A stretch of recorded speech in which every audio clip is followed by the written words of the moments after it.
লক্ষ্মীর ভান্ডার সেখানে কিন্তু অপরিবর্তিত রইল।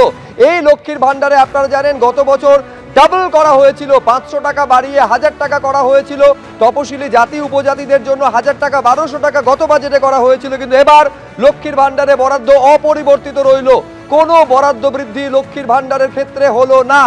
আরেকবার আপনাদের বলবো, আজকে এখনো পর্যন্ত বাজেটের যে মূল বিষয় সামনে এসেছে, বাজেটে ডিএ আরও 4% বাড়ানোর কথা প্রস্তাব রাখা হয়েছে আজকের বাজেটে, অর্থাৎ রাজ্য সরকারি কর্মচারীদের 14% থেকে বেড়ে 18% ডিএ অর্থাৎ মহার্ঘ ভাতা তারা পাচ্ছেন। কেন্দ্রের সঙ্গে এখনও 35%-এর ফারাক। এছাড়াও লক্ষ্মীর ভান্ডারে প্রকল্পের ক্ষেত্রে বরাদ্দ অপরিবর্তিত রইল, অর্থাৎ 1000 টাকা সাধারণের জন্য, জেনারেল ক্যাটেগরির জন্য এবং এসসি এসটি অর্থাৎ তপশিলি জাতি উপজাতিদের জন্য যে 1200 টাকা সেটাই রইল, সেখানে কোনো বরাদ্দ বৃদ্ধি হলো না। একই সঙ্গে নদী বন্ধন নামে নতুন প্রকল্পের ঘোষণা করা হয়েছে, যেখানে বরাদ্দ 200 কোটি টাকা। ঘাটাল মাস্টার প্ল্যানের জন্য 500 কোটি টাকা বরাদ্দের প্রস্তাব রাখা হয়েছে।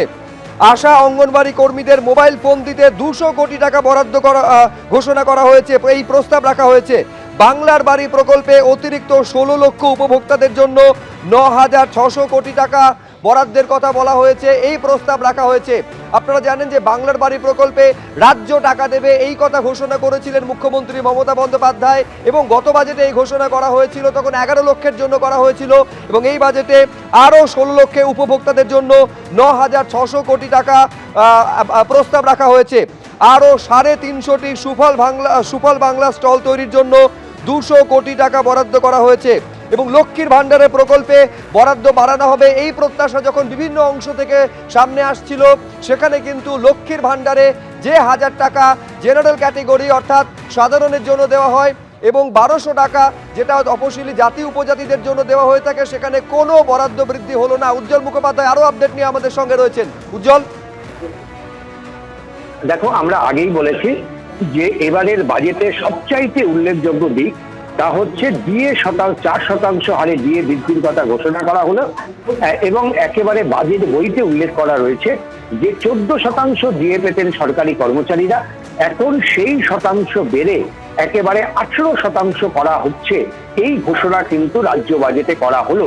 যদিও রাজ্য সরকারি কর্মচারীদের এক অংশের দাবি ছিল যে কেন্দ্রীয় হারে দিয়ে দিতে হবে, কিন্তু এখানে স্পষ্টভাবে বাজেটে উল্লেখ করা হয়েছে যে 4% বাড়িয়ে এটাকে 18% করা হলো বর্তমানে রাজ্য সরকারের কর্মচারী এবং পেনশনভোগী যারা আছেন তাদের দিয়ে। একই সঙ্গে কিন্তু বেশ কয়েকটি উন্নয়নমুখী পরিকল্পনার কথাও এবারের বাজেটে তুলে ধরা হয়েছে।